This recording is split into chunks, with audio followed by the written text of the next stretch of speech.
Tu te'n recordes de la senyora Maria, quan venia a Pollastre? Aquest any el mercat de Sarrià fa 100 anys. La Núria en fa 50 que hi compra i per això coneix molt de prop la història d'aquestes parades.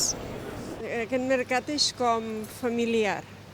És com, bueno, jo poder perquè dic aquí al costat, però és com si estessis a casa, és família. Tots els coneixem.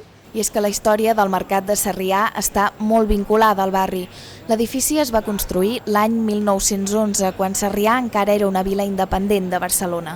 Des de llavors fins ara, el mercat ha vist passar fins a 4 generacions de comerciants. Actualment compta amb 22 parades d'aliments frescos, 2 bars i un supermercat. Al llarg d'aquests 100 anys, el mercat de Sarrià s'ha consolidat no només com una peça fonamental del comerç del barri, sinó sobretot com un punt de trobada entre els veïns de diverses generacions.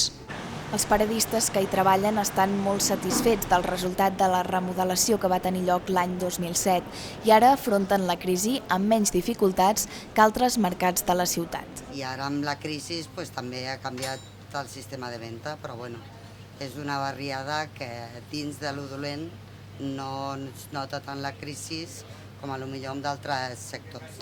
Per celebrar el centenari, al llarg de tot l'any, els paradistes han organitzat diverses activitats.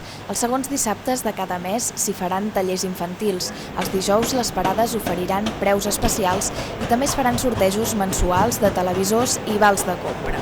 Però el plat fort serà el sorteig d'un cotxe que tindrà lloc el 23 de desembre, que és quan se celebra la data exacta del centenari.